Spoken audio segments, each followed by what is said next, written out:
हर साल तुम नोटिस करते हो $1 का रेट बढ़ता जा रहा है।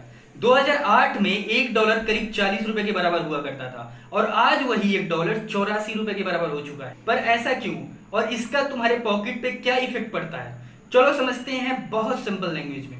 सबसे पहला रीजन, इंपोर्ट ज्यादा एक्सपोर्ट कम। इंडिया बहुत सारा माल बाहर से खरीदता है, ऑयल, गोल्ड, गैजेट, और जब हम इंपोर्ट करते हैं हमें यूएस डॉलर में पेमेंट करने पड़ते हैं। मतलब डिमांड यूएसडी की बढ़ जाती है और आईएनआर गिरने लगता है। सेकेंड रीजन, फॉरेन इन्वेस्टर का मूड। बाहर के इन्वेस्टर जब इंडिया में पैसे लगाते हैं तो आईएनआर स्ट्रांग होता है और वही जब पैसे निकाल लेते हैं तो आईएनआर डाउन हो जाता है। ये पैसे निकालना काफी बार होता है जब वर्ल्ड में टेंशन हो, वॉर हो, या फिर ऑयल के प्राइसेस बढ़ गए हों, या यूएस का इंटरेस्ट रेट बढ़ गया हो। अब आता है थोड़ा technical term, US ETF. ETF का मतलब होता है एक्सचेंज ट्रेडेड फंड। सिंपल शब्दों में एक बास्केट जिसमें शेयर्स, बॉन्ड, गोल्ड सब मिलाकर रखा होता है और लोग उसमें इन्वेस्ट करते हैं। जब लोग यूएस के ईटीएफ में ज्यादा पैसे डालते हैं तो वो पैसे वर्ल्ड के दूसरे मार्केट से निकलता है, इंडिया से भी, और आईएनआर गिरने लगता है।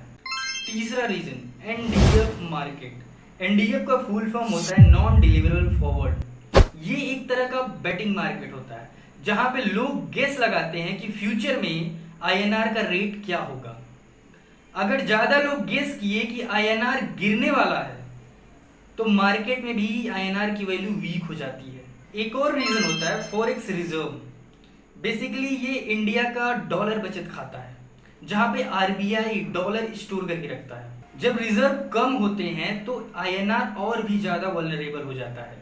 जब आईएनआर गिरता है इसका डायरेक्ट असर हमारे लाइफ पे पड़ता है। इंपोर्टेड गुड्स महंगे हो जाते हैं, iPhone, petrol, electronics, foreign travel और एजुकेशन का कॉस्ट महंगा हो जाता है और इन्फ्लेशन का प्रेशर और भी ज्यादा बढ़ जाता है। अगर हम सॉल्यूशन पे ध्यान दें तो गवर्नमेंट को इंपोर्ट कम और एक्सपोर्ट ज्यादा करने पड़ेंगे और हमें भी अपने लेवल पर फॉरेन गुड्स का क्रेज कम करके मेड इन इंडियन प्रोडक्ट को सपोर्ट करना पड़ेगा।